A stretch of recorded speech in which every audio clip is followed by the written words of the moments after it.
Okay, so today I am joined by Melvin and Rachel, and we are going to talk about festival culture. So Melvin, I will let you introduce yourself first.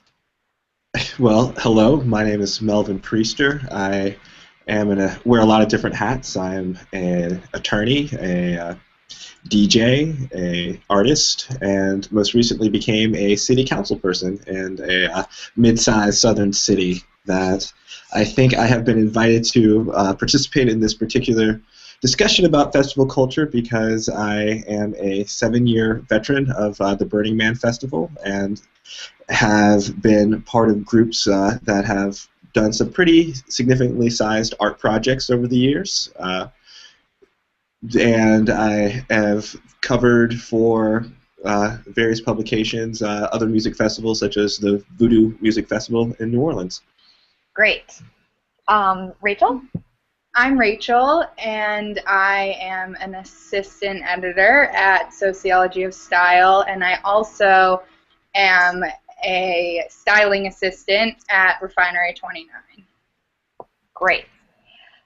Okay, so I guess first I want to get a sense of, and I should indicate that I have very little experience in festival culture, so I will definitely be looking to you to sort of fill in the blanks, and perhaps this conversation will be enlightening for those individuals who have not attended festivals, and we would of course invite anyone who has to let us know what they think about our commentary, whether you agree with it or whether we missed something. So I guess my first question would be, why go? Because I think of it as an outsider, and I think that sounds interesting for sure, but really physically uncomfortable and intense in a. And I'm no stranger to intensity, but it sounds intense in a way that might make me not actually enjoy the music or the art that I otherwise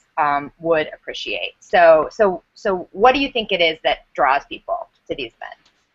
Well, I also have to agree with you because my music festival lack of expertise I've gone to Lollapalooza, and that was in high school in my teenage years, so where I could handle all the intensity. Mm-hmm. But I would love to ask the same question, and maybe Melvin can help us because I would love to know. Well, you know, I think it's important to say that what I got from music festivals when I was younger versus what I get from them now are very different. I think what music festivals share, intensity is a very good word. It's having this sort of buffet culture of getting everything in one place. But I think the most important thing that they offer is an escape.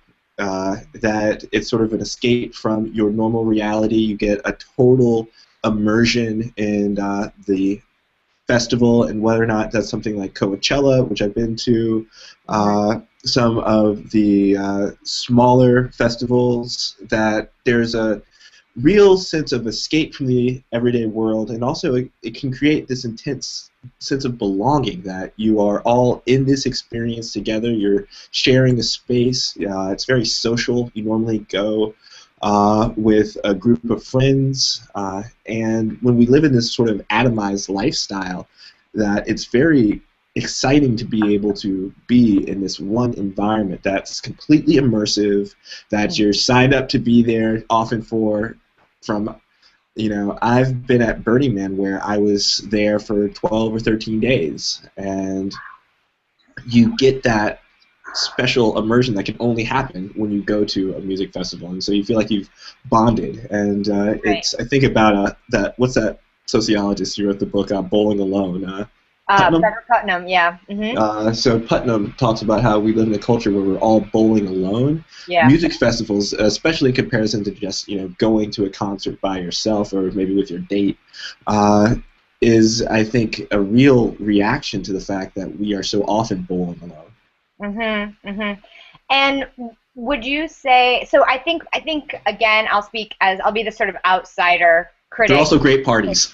They're great parties, right? Okay, which parties are great. Though I will say I don't know if you heard about the recent, was it the Electric Zoo Music Festival that happened in New York? And 2 people died, and so they canceled the last day. Certainly not the best advertisement for those festivals. So I think we would be remiss to talk about festival culture and not talk about the drug culture that so often accompanies it. So, and certainly that would fit in with your commentary on it being about escape. Right. But I would love to hear sort of where you see that fitting into the experience. Well, I think it's not sex, drugs, and rock and roll for no good reason. That when you do have the escape that's granted by having, drugs take time. So, of course, when you get into an environment where hedonism is expected, and you're also given the freedom of not having to show up for work the next day or the next day, or very possibly even 2 or 3 days after that, it lends itself to that culture of experimentation with drugs and this freedom, because one of the advantages and things that festivals sell and differentiate festivals is the immersive environment and this feeling that, well, I might be a straight-laced accountant in my day-to-day world, but for this, weekend, I'm going to fully embrace this alternative lifestyle and be safe because I'm not in the real world. I'm not going to have to try to drive back to my home after this 2-hour set. And I think it's also very important to think about the cultures in which festivals happen. That festivals in Europe are very, very different than festivals in America.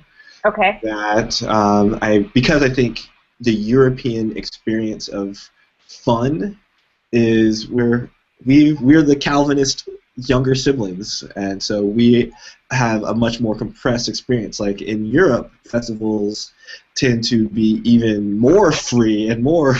The numbers of people that go to the big festivals are so much huger. You look at something like the Reading Festival, and the number of people that go to that, it's so much bigger than even our biggest festivals.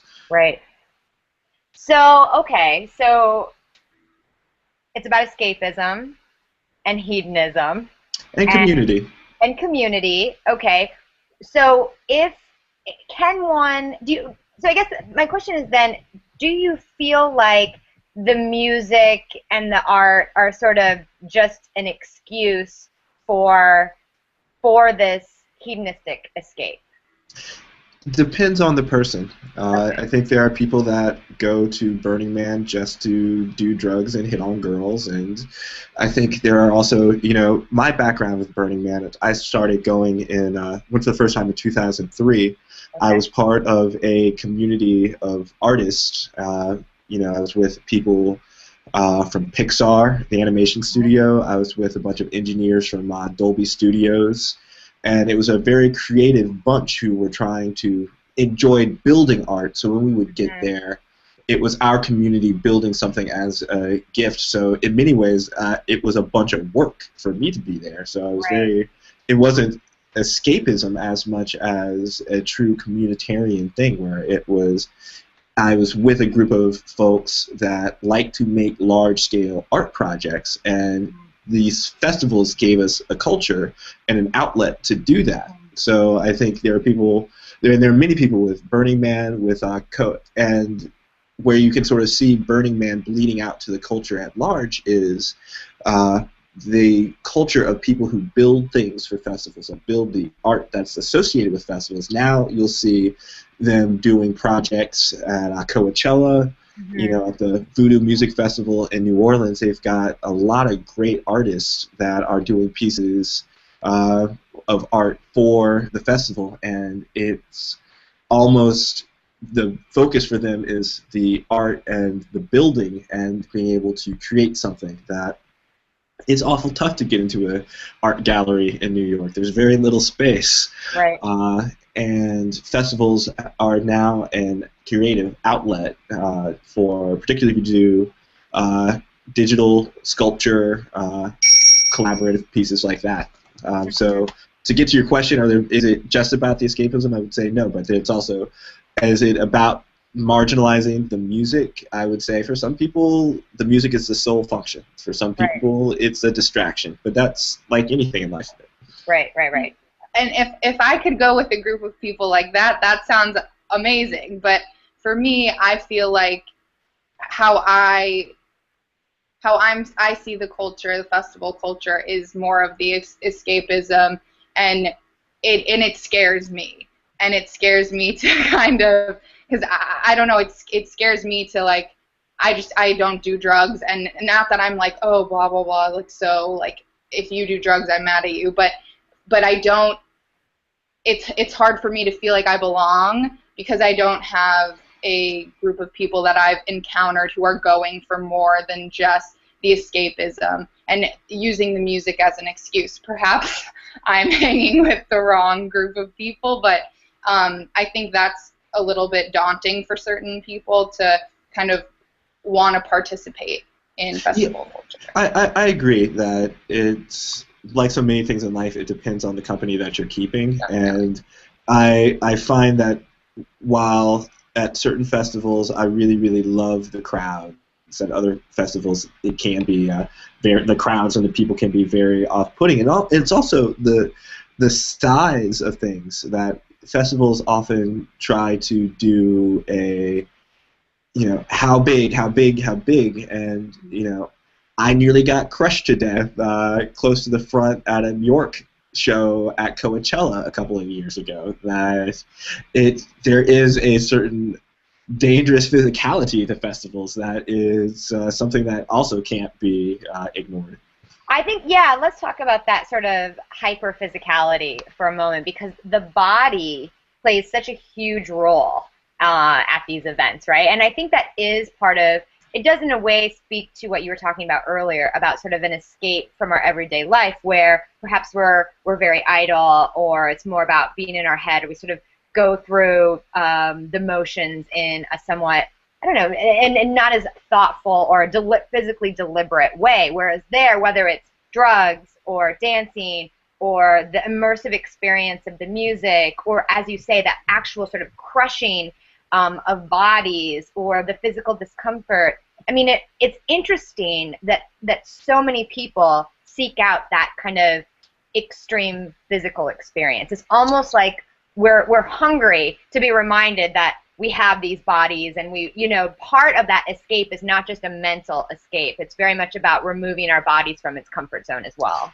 Exactly. I've often, if Michel Foucault was still alive, I would say I would love for him to write like Discipline and Punishment Part 2, Discipline and Punish Part 2, where he went to music festivals and looked around at sort of how they had the structure of the facilities, because they're often, particularly music festivals, you have the pin where they have, here's where alcohol is allowed to be served, and they'll have fences around, and they'll be very strict, particularly in American festivals, very strict class-based divisions, such as the VIP areas that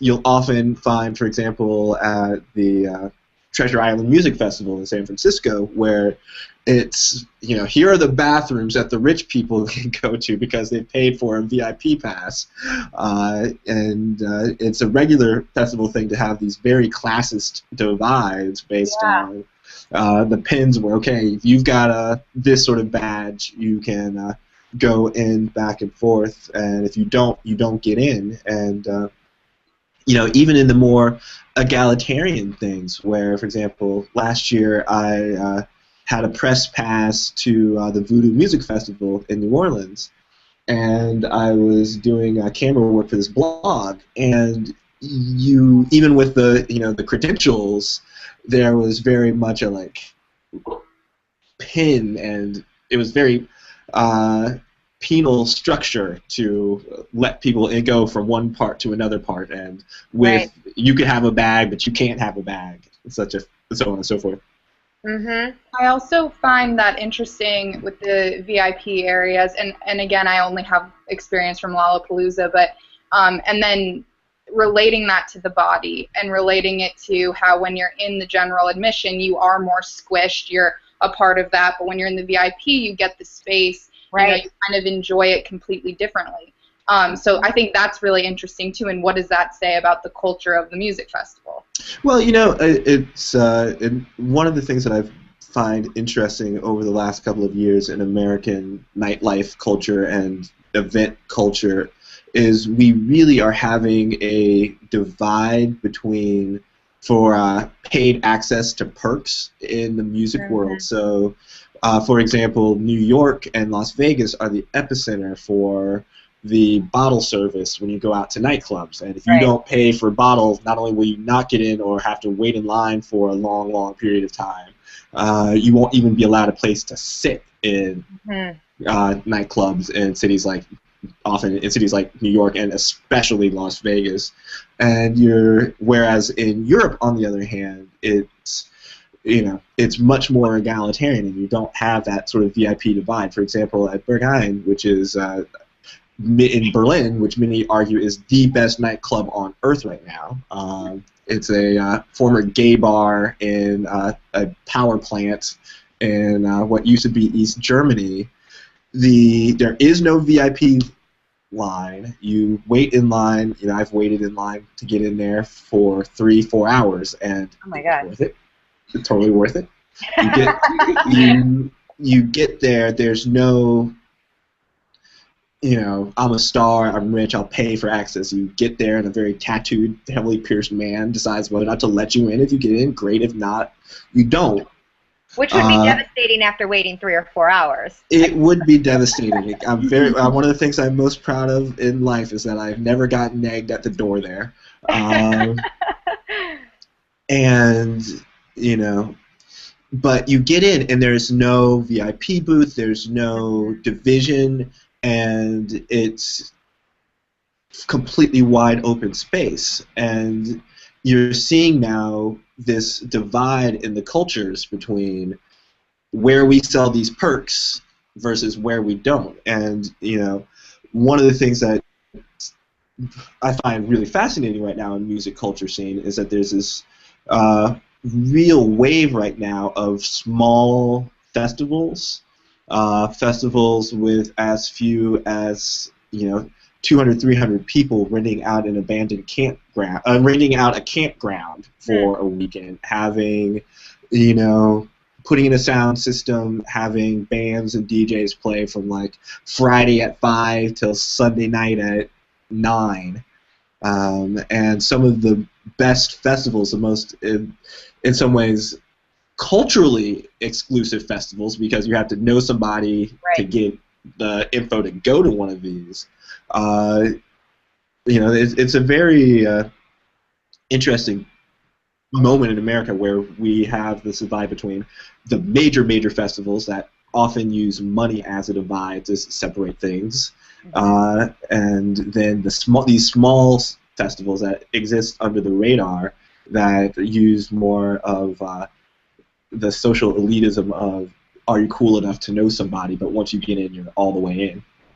Yeah, because I think that goes, back to the class system that you were talking about earlier, and it's an interesting thing to consider within festival culture, in part because it presents itself as a subculture, right? We think of festival culture as a subculture. So to then have this sort of elitist hierarchy within it seems contradictory. And then if you look at something like Burning Man, which started, sort of like so small with a few people going out into the desert, and now you have, corporate camps there, and lots of movie stars, and I would argue that it's become anything but counterculture or a subculture at this point. Perhaps it's still a subculture, but it's certainly not anti-mainstream in terms of the people that it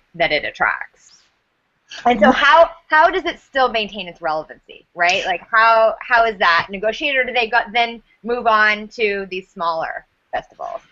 Well, I think I had a client who did some work with the organizers for Burning Man, and they often themselves make the statement that they are not a corporation, they started a cult, and Right. it's something that has branched out and metastasized, and so you find yourself having Burning Man as the main event, but there are a lot of people, I'd probably include myself in that number, where if I go to Burning Man again, great, but it's no longer as driving as trying to go to some of the post-Burning Man cultural events where I can hunt for that purity I found when it used to be, when I first started going to Burning Man in 2003, which was even then people were saying Burning Man has sold out and wasn't as much fun anymore. I think the first year I went to Burning Man, there was something like 30,000 people. There are now over 60,000 people that go. Isn't it more than that? Isn't it more than 60,000? It's like 65,000 now. It's not much more. Yeah, the federal government puts a cap on it. Huh. Wow.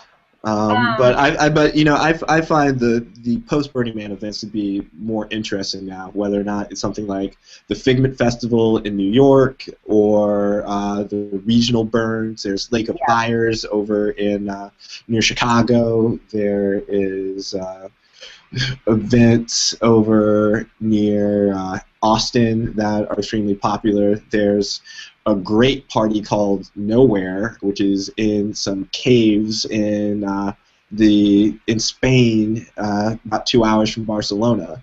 That there are all these people that are now trying to take the festival ethos and break it into their own little bite-sized events. So, okay, so if we go back to your Foucault reference really quickly. Sure. So Foucault, because I am interested in that idea of the body, but he also, for him, the modern form of disciplining and punishing people was surveillance. And so, amongst this hierarchy that exists at these events, who's in charge? Who are sort of the if we want to call them the police, but then also who's in charge from not an enforcement, but who are sort of the arbiters of taste, of style, of everything that matters in that space, and how is that negotiated and established? Okay, well let me break that up down into two segments, because you ask who from a very nuts and bolts legal authoritarian perspective is in charge, and I find that you do see at the end of the day the police are still in charge, and one of the things that's very interesting to me about Burning Man is the extent to which you have like 7 different law enforcement agencies, from the Bureau of Land Management to the local sheriff's department patrolling that area and very much engaging in surveillance, whether or not it's the police busting people because they smell you smoking weed in your tent, to at Burning Man, it's well known that there are police officers that will do undercover stings where they will build up fake art cars. And really? If I hadn't seen my friends get arrested through a undercover sting art car, I would tell you it was a lie. But wow. You have extreme surveillance state, in part because of the overall liberties that you are empowered to take. Now, to the style segment, I think that's what's really fascinating, because you'll notice that festivals develop their own style, and Burning Man in particular has developed a sort of fashion look. It's some call it desert primitive, some call it desert chic. Steampunk sparkle pony is one term that's been described. Lots of vests and fishnets on your arm, and we all know it's a very specific style look, and you have some interesting fashion designers such as Miranda Caroline from San Francisco.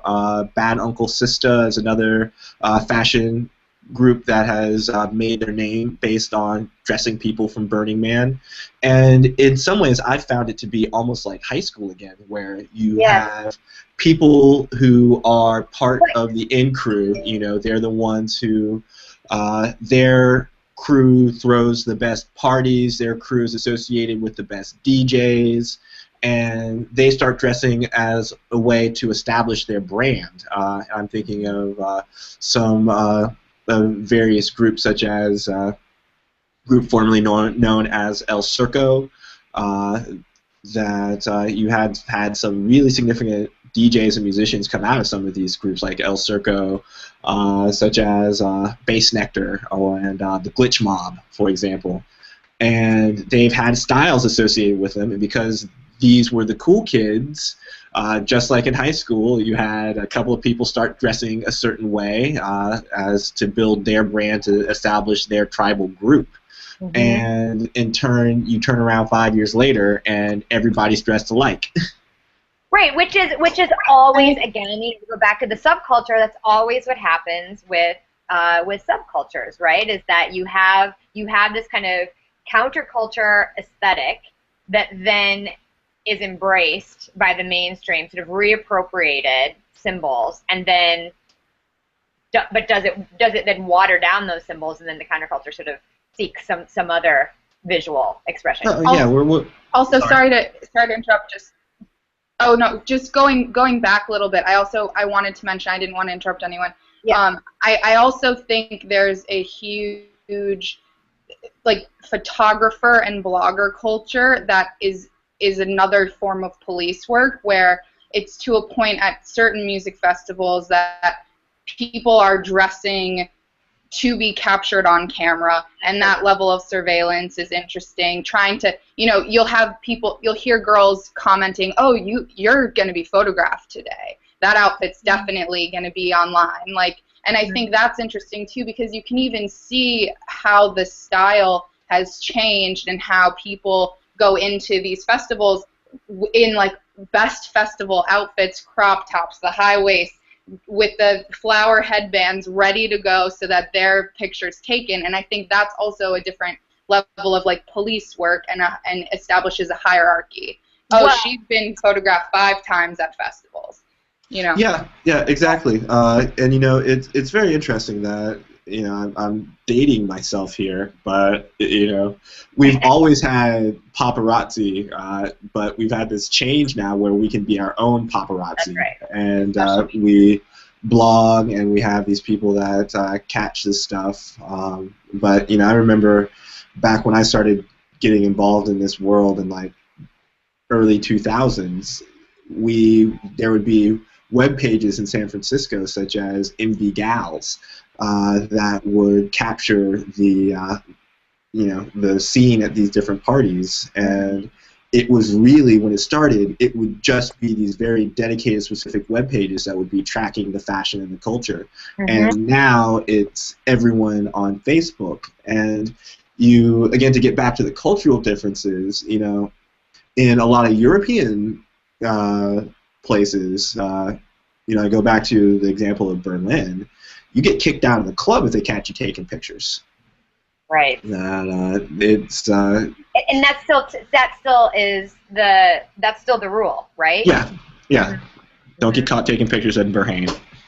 Right. So I think that's a great point, Rachel, and that to what extent are people still going there and able to escape? To circle back to our sort of original impetus for people to go to these, and how much is it now to be captured and sort of validated, their experience validated via social media, blogging, the media, because they're seen there and they're seen looking a particular way, right? And then they have this, even if it's just a new Facebook profile photo for the year, where because we have to talk about sexuality as well, right? Because they're not wearing. Certainly part of it is practical to not wear a lot of clothes, but there's a hypersexuality just as there's a hyperphysicality, in the desert and at a lot of these events as well. So you have this kind of sexed up version of yourself that is time at a time, so it doesn't really count, and you can then post that as sort of your alter ego or your festival persona, I suppose. Yeah, Melvin, can you talk about the sexuality element? Well, yeah, I think it's one of the things that I've personally found very off-putting about Burning Man, especially in recent years, is the extent to which it despite the best efforts of many dedicated feminists who attend Burning Man, there's a high level of sexual objectification of women. That the Burning Man costume for women is this very revealing look, and it's spread to, if you look at pictures from some of the big electronic music festivals in particular, such as the Electric Daisy Festival, it's this highly sexualized look of, bra top and a tutu, and if that's the uniform for women, and the little things on the feet that look like horse legs. What do you call those? Don't you have a word for those? The term for them is sparkle ponies. Oh, right, sparkle ponies. Okay.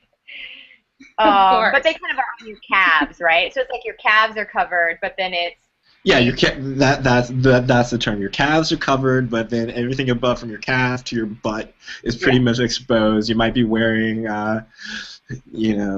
thigh-high stockings, often ripped, and then a tutu or something like that, and then nothing on except like a bra top or a halter or tank top, maybe, if you're conservative, and lots of glitter and makeup and big hair and maybe a weird hat. So how is this different than, say, Halloween? I sometimes think of it as being it's Halloween, but it's a very specifically themed Halloween party, each of these festivals, right? And, Halloween, can't talk about Halloween without talking about this idea of the carnivalesque and this inversion of the everyday, where where authority is disrupted, where norms are put into question, and people are given a license to express and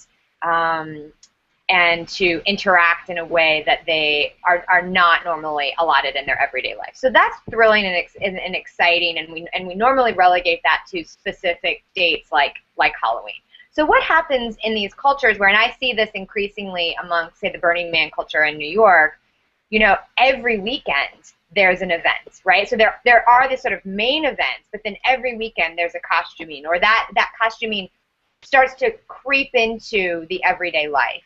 And so what happens when those lines become blurred? And maybe you can talk about that from your own experience of creating boundaries. And then, Rachel, maybe you can speak a little to any of the sort of blurring that you've seen even within sort of the fashion industry and the sort of incorporation of some of these, not just the aesthetic, but whether or not there's an ethos that then accompanies that.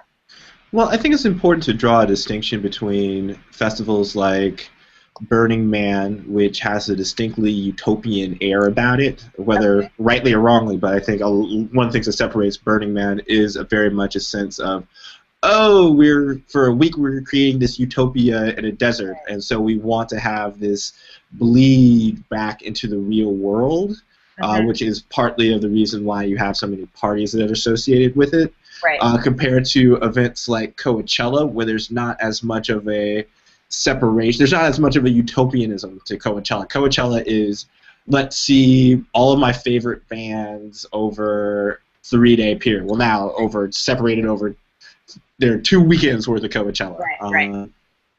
So I think that's probably why you see more of a direct, you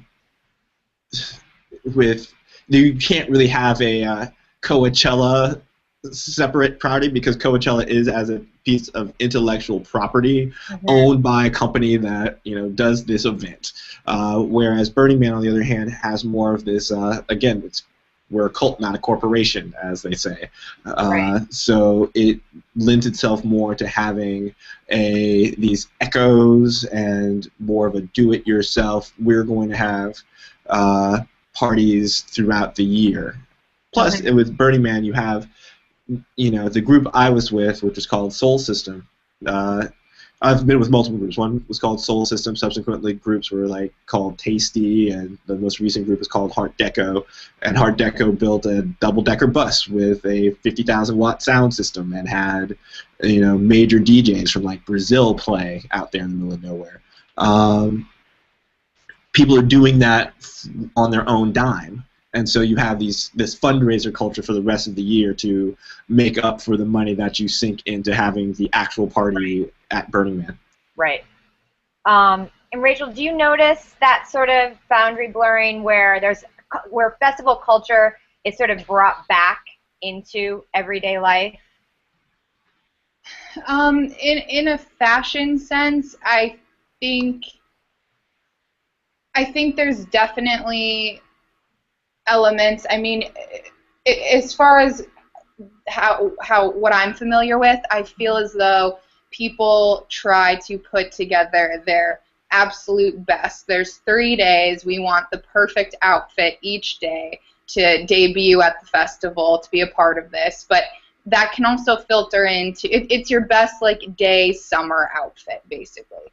That you want to be photographed. And yes, you probably do take that back into the real world, and the real world, but the not everyday life. You have I mean, that's it's the ideal, I'd say, in a way, of what your daytime outfit is going to be, and it's just hyper. I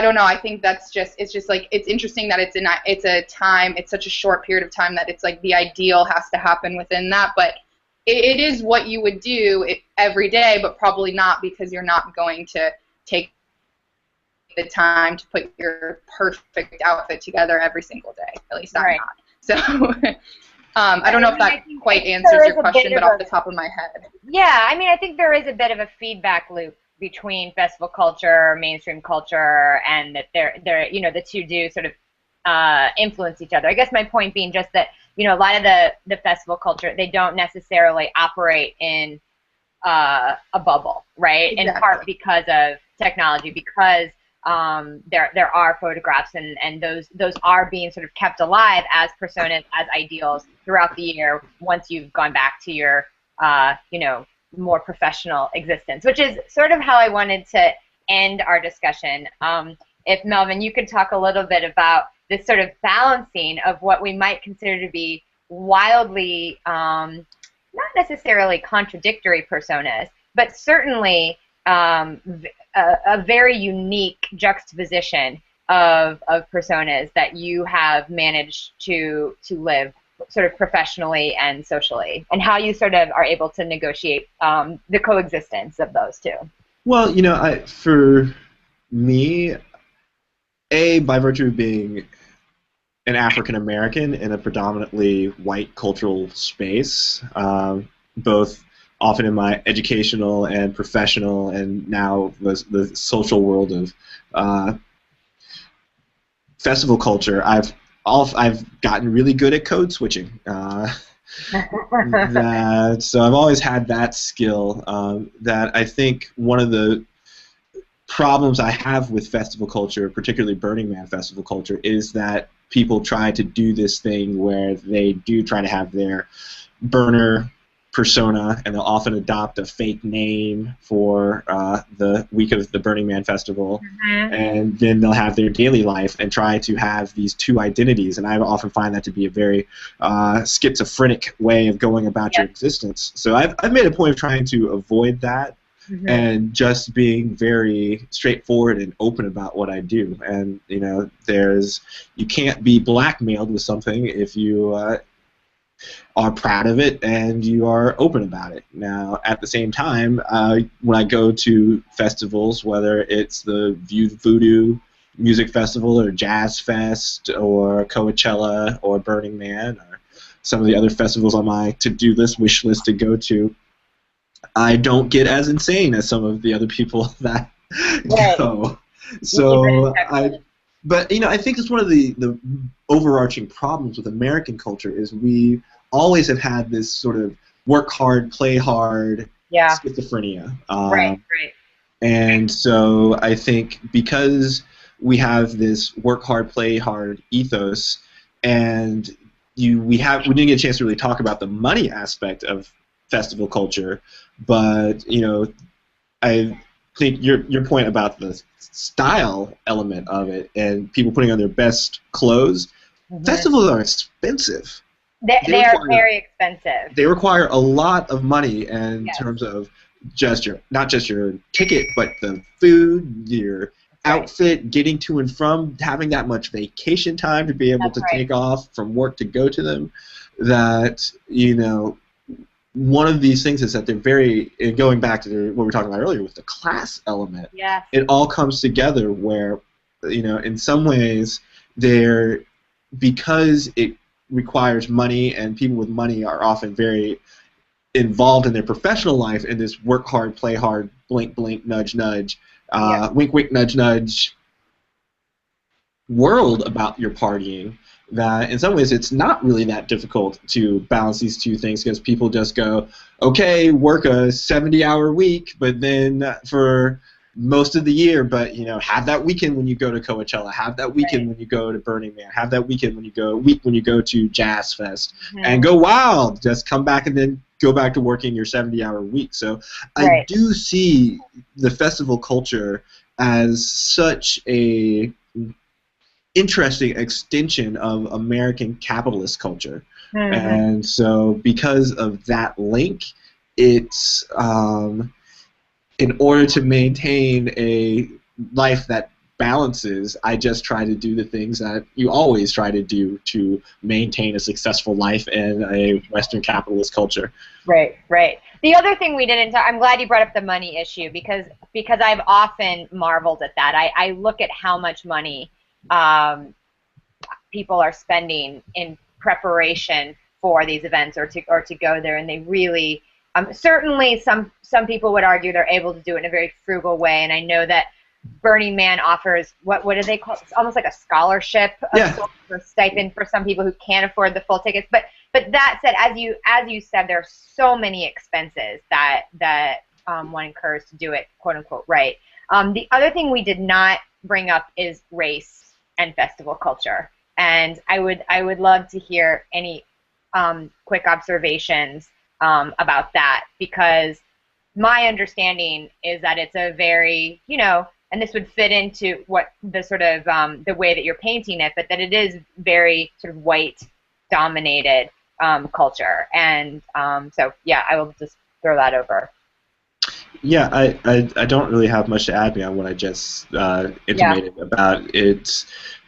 Because it's expensive and requires a lot of resources, that there was a running joke that in the Burning Man scene in San Francisco that I was black male burner number 3 back in 2002, 2003. That Otto was, who passed away a few years ago, was black male burner number 1. Eddie Carbon was black male number 2.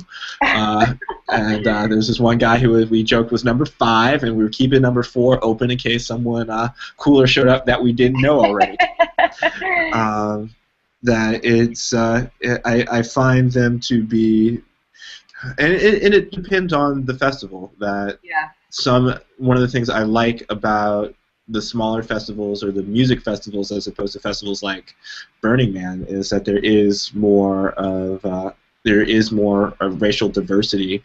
I was at the Voodoo Music Festival last year, and they had a Sissy Bounce stage where it was like Big Frida, and these gay male twerk stars were going full bore, and it was quintessentially New Orleans black cultural thing.